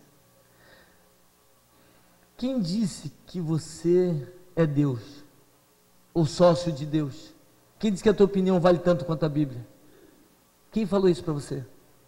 Tem gente autossuficiente achando que acha que a sua opinião que vai mudar o mundo. Meu irmão, desce do teu banquinho, desce do teu pedestalzinho. É do jeito de Deus.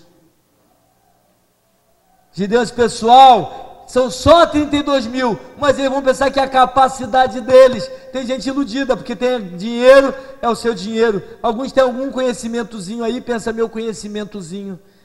Eu tenho mais faculdade, eu tenho meu canudo. Mostra teu canudo para o diabo, ver se ele não bate com um canudo na tua cabeça. Quando o diabo foi tentar Jesus, o que ele respondeu? E depois disso foi levado pelo Espírito ao deserto para ser tentado pelo diabo, jejuou 40 dias e 40 noites, nos quais nada comeu. Fim desse tempo teve fome. Vindo o diabo disse: se tu és o filho de Deus, manda que essas pedras transformem em pães. E respondeu Jesus: está escrito. Bíblia no diabo. Jesus não usou nada, só Bíblia. Está escrito, não só de pão viverá o homem, mas de toda a palavra que procede da boca de Deus. Então o diabo levou ao pináculo do templo e disse: se tu és a filha de Deus, lança-te daqui para baixo, porque está escrito que aos teus anjos dará ordem a seu respeito, e sustentarão em suas mãos, não deixando que tropece numa pedra. O diabo falou 2 versículos do Salmo 91. Irmão, se você não sabe nem 2 versículos, está pior do que o diabo. E respondeu-lhe Jesus: mas também está escrito, não tentarás o Senhor teu Deus. Então o diabo levou ao alto monte, e no relance mostrou-lhe todos os reinos do mundo e toda a sua glória, e disse: tudo isso eu te darei, se prostrado me adorares. E respondeu-lhe Jesus: vai-te, Satanás, porque está escrito, ao Senhor teu Deus adorarás, somente a ele servirás. E Satanás o deixou até a ocasião oportuna. E os anjos vieram e o serviram. Picanha, Senhor. Suco de quê, Senhor? Manga? Manga, Miguel. Manga do Brasil, Senhor. Anjo servindo um espetáculo, irmão. Anjo servindo, pede o que quiser que ele vai buscar. Jesus comeu banquete. Sabe por quê? Porque ele venceu o diabo. Sabe por quê? Porque ele não confiou em si, no seu conhecimento, em nada. Ele confiou na palavra. Você está entendendo o que eu estou dizendo? Para de confiar na tua capacidade. Passa a depender de Deus. Deus tem que quebrar você, fazer você sofrer, para você depender dele. Tem que depender de Deus. É Bíblia que te dá a munição espiritual. Imprime 2 versículos, bota em frente ao vaso sanitário da sua casa. Se você for normal, vai sentar lá todo dia. Então você senta e lê 3 vezes. Se você é homem, bota atrás do vaso. Você vai ficar em pé lá também todo dia.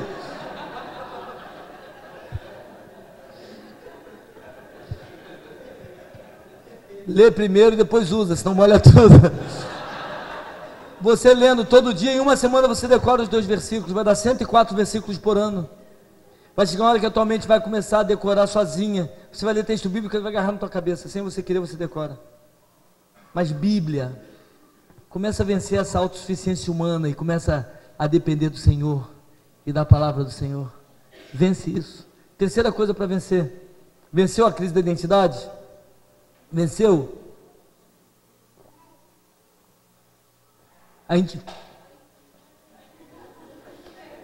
Venceu a indiferença? Não, Senhor, eu estou numa guerra, eu quero participar, eu quero viver a bênção do Senhor. Venceu a autossuficiência? Não é do meu jeito, é qual jeito, Senhor? Como que o Senhor quer que faça? Venceu a autossuficiência? Gideão, manda os covardes e medrosos irem embora, Gideão. Tem um montão de gente que é covarde e medroso. Gente que não crê em Deus de verdade. Irmãos, nós somos ensinados a sermos covardes e medrosos às vezes, sabia? A não arriscar muito. Outro dia eu estava lendo uma revista da Escola Bíblica Dominical, que o cara de pau do autor diz que Deus hoje não faz mais milagre, que isso foi para os tempos dos apóstolos. Rasga, quando vê isso, rasga essa folha e joga fora. Mentira! Minha mãe estava condenada com gangrena, trombose, flebite, embolia pulmonar, perna podre, em coma, no hospital da Tijuca, no Rio. Minha mãe é membro da primeira igreja batista de Bangu, meu pai também, até hoje. Só vou contar milagre batista para não escandalizar. Aí, o médico foi lá, ela saiu do coma. O médico falou: dona Luci, como é que a senhora está? Ela falou: eu vou morrer, né, doutor? O senhor acha que eu vou morrer, né? A gente vai amputar sua perna, a senhora não vai aguentar, a gente tem que amputar. Falou: olha, Deus me disse que eu não vou morrer não, fica tranquilo. Eu tive um sonho hoje e o Senhor falou comigo. Fica tranquilo. Falou: olha, se a senhora tem alguém para despedir, despede hoje. Ela falou: pode fazer o procedimento. Eu confio no meu Deus. Eles vieram à noite, lavaram minha mãe, prepararam tudo para a cirurgia. 4h30 da manhã a equipe foi lá buscar minha mãe. Todo dia tirava uma bacia de água podre da perna dela, aquela baciazinha de água podre. Foram lá de manhã, quando pegaram a enfermeira, foi ver aquela podridão. Doutor, vem ver uma coisa, saiu correndo do quarto. Meu doutor, não acredito. Fulano, vem cá. E uma correria de gente, vem cá, e todo mundo vendo uma coisa na minha mãe. Quando tiraram o lençol, a perna dela murchinha, murcha. O lençol branco permaneceu branquinho. Para onde foi a água podre? A barriga estava desse tamanho, de urina retida. Ficou murchinha. Para onde estava a urina? Não caiu uma gota no lençol. Limpinho. Mas falou: meu Deus. Ela falou: doutor, eu falei para você que meu Deus tinha falado comigo. Eu estou curada. O médico começou a chorar. Uma enfermeira se converteu ali mesmo, ela e um médico. A pessoa começou a chorar. Fizeram exame na minha mãe. Não tinha trombose, não tinha flebite, não tinha embolia pulmonar, não tinha mais nada na minha mãe. O prazo de validade da minha mãe está vencido há 35 anos. Ela tinha que morrer em 77. Marcado para ela morrer em 77. Deus curou minha mãe pela oração dela. Tia Dulce, membro da primeira igreja batista de Senador Camará, do pastor Purim. Pastor Purim. Sobrinho do doutor Reinaldo Purim, que foi o meu pastor na igreja de Bangu. Tia Dulce foi um projeto missionário com a gente. Eu, líder do projeto, 18 adolescentes e 7 jovens. Mato Grosso do Sul, Bataguaçu, Tia Dulce na cadeira de rodas. Chegou lá, os adolescentes começaram a ficar incomodados para orar pela Tia Dulce. Falei, não, Deus, aqui Deus não é assim que Deus faz, tentando dar explicação. Teve um dia que eu falei, quer saber de uma coisa? Eu vou me meter nessa briga não. Falei, vamos orar, se Deus quiser curar, cura, se não quiser não cura, problema dele. Vamos orar. Fizemos uma roda, começamos a orar. Começamos a orar. Chegou na hora da Tia Dulce, ela começou a chorar, falou, Senhor, eu não quero ficar curada para mim, vai descer, Senhor. Se o Senhor me curar, eu vou andar até o último dia da minha vida pregando a Tua palavra. Mas se o Senhor não me curar, Pai, eu te amo da mesma forma e vou empurrar essa cadeira enquanto eu tiver força pregando a Tua palavra. Irmão, Tia Dulce acabou de orar, deu um negócio no meu coração e eu consegui crer. Eu saí da roda, dei a mão do pessoal lá, peguei a máquina de fotografia, subi no batistério, preparei a máquina, era uma máquina naquela época que tinha catraca, 12 poses, e preparei as 12 poses. O pessoal do milênio passado sabe o que eu estou falando. E aí, preparei. Quando o penúltimo estava orando, ela falou, ai, ela passava um para lá, para cá, porque ela deu um pulo da cadeira, caiu de joelhos, ficou em pé, graças a Deus. Eu gastei o filme todinho. Se fosse máquina digital, acho que até hoje eu estava lá tirando foto da Tia Dulce, até encher a memória. Tia Dulce ficou curada. Pastor José Manuel Custódio de Melo, primeira igreja batista em Bataguaçu. Ele tinha entrado no meio da oração, ele ficou olhando, quando ficou curado, já. Ele ficou com a boca aberta. E a Tia Dulce voltou andando para o Rio, a cadeira de roda voltou com as malas. Encontrei com a Tia Dulce comecinho do ano, está bem senhora, está bem velhinha, isso foi em 89. Ela está bem velhinha, e andando com aquelas fotos que eu tirei dentro da Bíblia, dando testemunho e mostrando aquelas fotos. Reabrindo igrejas, com a primeira igreja batista de Paranaguá, fomos para uma ilha, a mãe jogou um molequinho no meu colo, morto.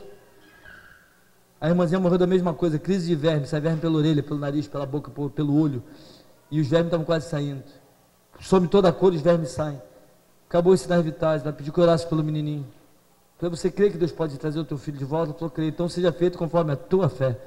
Orei pelo menino, acabei de orar, comecei a evangelizar a mãe. A cabeça dele ficou vermelha, um vermelhão no meio da cabeça, e aquele vermelhão foi descendo pelo rosto, pelo pescoço, pelo braço, e eu ali na pose, fingindo que era a coisa mais natural do mundo, com vontade de largar, jogar para cima e sair correndo.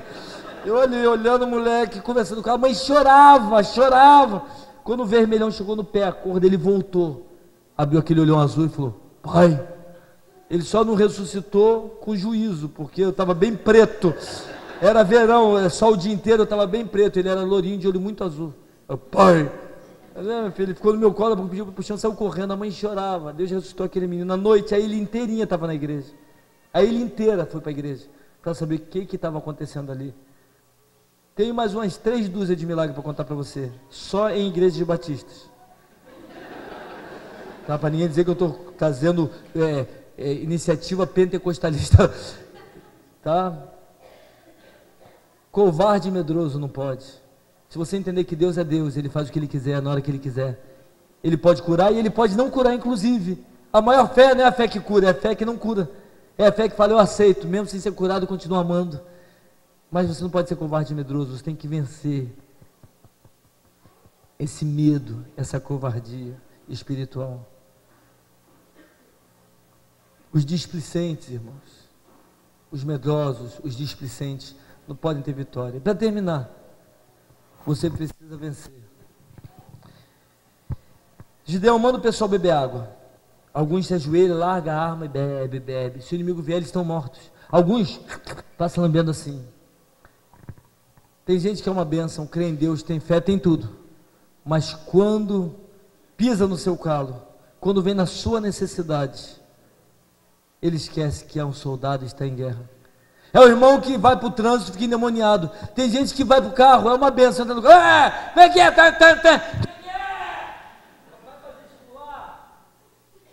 vai fazer isso lá em Bangu. Faz isso lá em Bangu, no estado do Taquaral. Faz isso. Quando alguém vai, quem que é? Plau, plau, plau. Você vai ver o que é. É calibre 40, é PT 380. Você vai ver o que é. Faz isso lá em Vasconcelos. O irmãozinho lá da igreja que começou na minha casa. Hoje tem 400 e poucos membros. Eu planto igrejas. Essa eu plantei em casa. Minha cama era o berçário. Os cômodos eram classes da escola dominical. E no quintal a gente fazia culto. Saiu lá de casa com 80 pessoas. Hoje está com 400 e poucos membros. Compramos terreno, começamos a construir. O auxiliar, o menino que foi para o seminário, depois eu pedi a ordenação dele, e ele ficou meu auxiliar. Quando eu saí, ele continuou. Hoje ele está com um trabalho maravilhoso lá. E tem um menino dessa igreja de 22 anos, fazendo faculdade, bem empregado, com um carro novo. Comprou o carrinho dele novo. Ele indo para o trabalho segunda de manhã, um cara que estava virado de domingo para segunda, deu uma fechada por causa de um buraco. Ele freou, o cara, tá maluco, seu... Xingou ele. O que é, rapaz, tudo tá errado. Como é que é? É isso aí mesmo, bateram boca.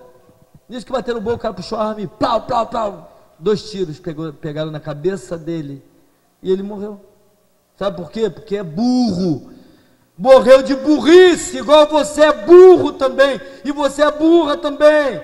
Quando não entende que você está morto, que você é agente do céu, que você está no meio de uma guerra, aí você vai para o carro e fica endemoniado no volante. Você pensa que virou outra pessoa no atrás do volante. Meu irmão, te deu fechada, bateu? Não, agradece a Deus. Hoje se me der fechada, você é obrigado, nem encostou. E daí? Foi embora, não bateu, graças a Deus. Não bateu, né? Outro dia eu saí da favela. Quando eu saí da favela, o cara passou e em cima. E eu estava certo, senão eu estava funcionando para ele. Ele me xingou, eu falei, irmão, você que é pessoa tal, o que era? Quando você cabeça, fui embora. Fui embora, ele veio atrás de mim. Com o carro do lado. Me xingou. Eu fiquei quieto. Ele xingou, eu falei, irmão, desculpa. Tá bom, eu estou errado, me perdoa. E fui embora. É porque ele veio atrás e falou de novo. E xingou de novo. Primeiro eu falei que ele estava errado, depois eu fiquei quieto, depois ele veio de novo, eu fiquei para trás e esperou. Ele foi lá, eu pedi desculpa, eu falei, tá bom, eu estou errado, me perdoa. Quando estou lá na frente, ele veio de novo, quase bateu em mim, e me xingou de novo, cheio de palavrão. E me xingou, ele xingou de um palavrão que me deu a ideia. Eu estava dirigindo, ele me xingou, eu falei, ele chegou que me xingou, eu falei, boa ideia, batido.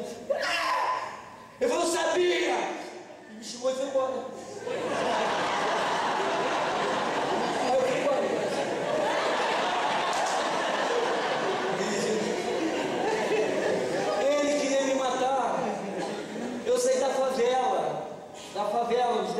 Eu saí dali, eu corto o caminho por ali. Eu saí, e ele insistindo, ele devia ser polícia.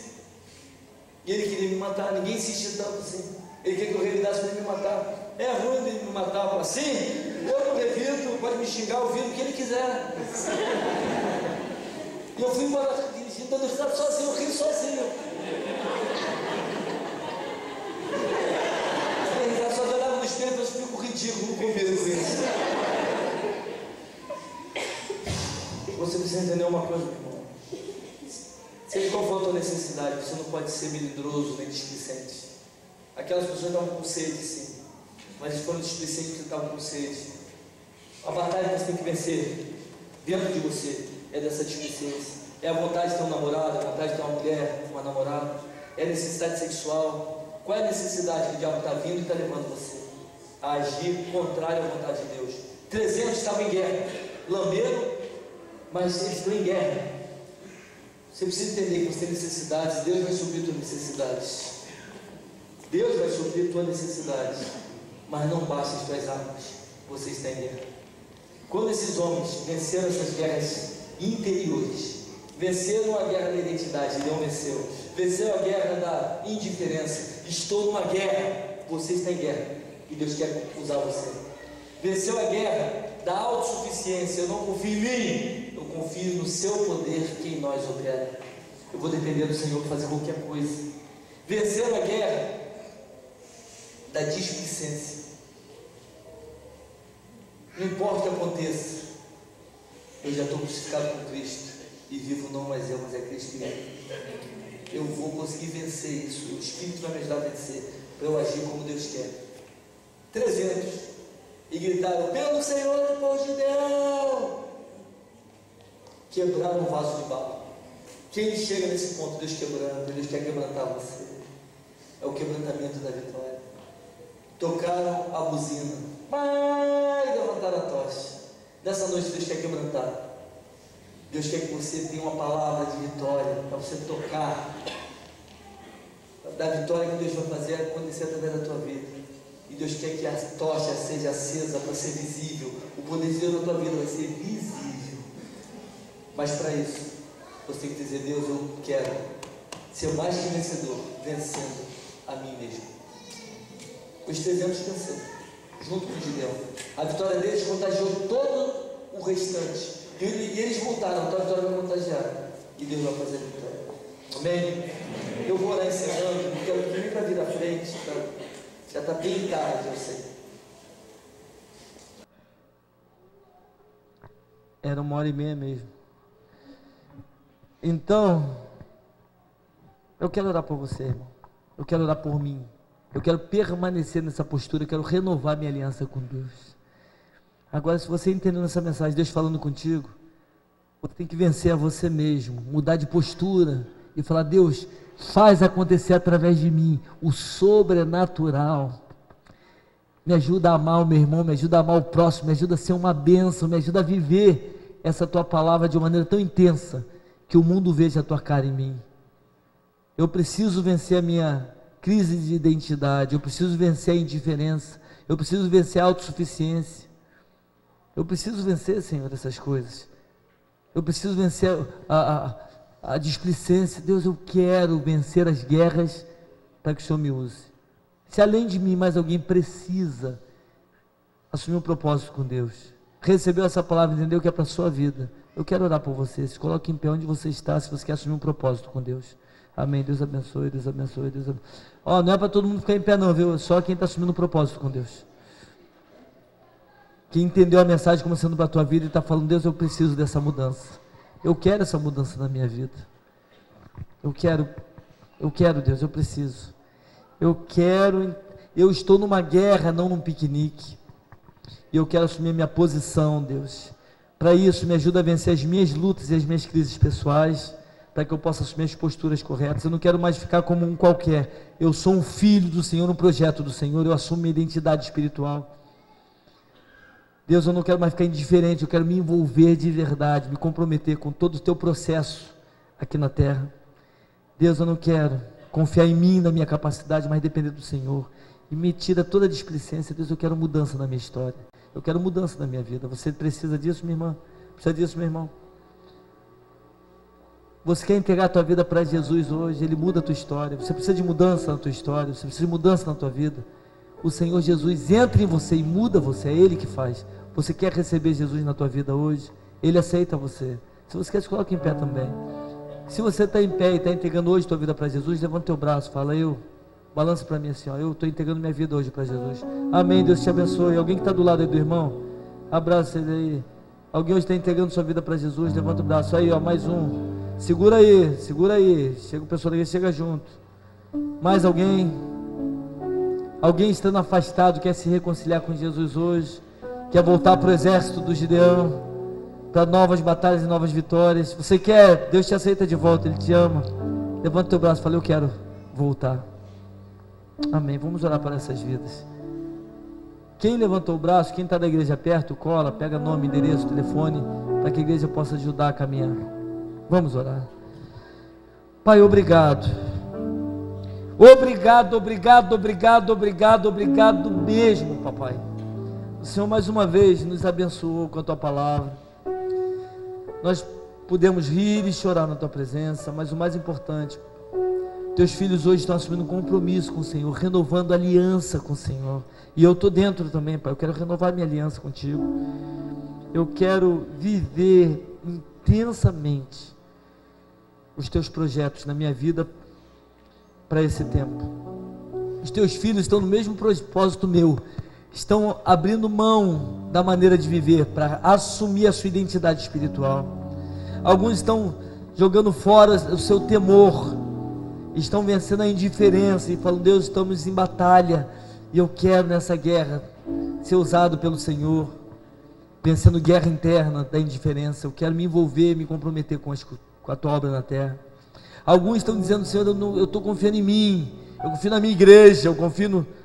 Não, Pai, a partir de hoje nós vamos confiar no Senhor e só no Senhor, e depender do Senhor para tudo. Nos ajuda nisso. E alguns, Pai, estão duvidando que o Senhor é o mesmo Deus. O Senhor pode fazer o que o Senhor quiser, Pai. Se eu que sou tão ruinzinho, o Senhor já me permitiu ver morto ressuscitando, aleijado, cego, gente emperebada, aquela moça lá da igreja de Vista Alegre, tão cheia de feridos, o Senhor curou. O Senhor me deixou já ver tanta coisa, Pai. E eu ruinzinho do jeito que eu sou. Eu imagino que o Senhor vai fazer os teus filhos verem coisas muito maiores e experimentarem coisas muito maiores, porque o Senhor é o mesmo Deus. Mas a coisa maior que existe é pessoas se comprometerem contigo e nascerem de novo espiritualmente. Ah, Pai, isso é tremendo. Ajuda teus filhos a crerem nisso e a vencerem a displicência. Quando acontecer a coisa que é ruim, que eles possam lembrar: Jesus também sofreu injustamente por minha causa, e eu vou participar das aflições de Cristo. Eu vou sofrer, eu vou honrar, mas honrar com honra, e eu vou fazer a vontade do Senhor. Não importa o que aconteça, eu não vou descer do meu muro, eu não vou abrir mão da minha posição na batalha, eu vou continuar guerreando, porque o Senhor conta comigo.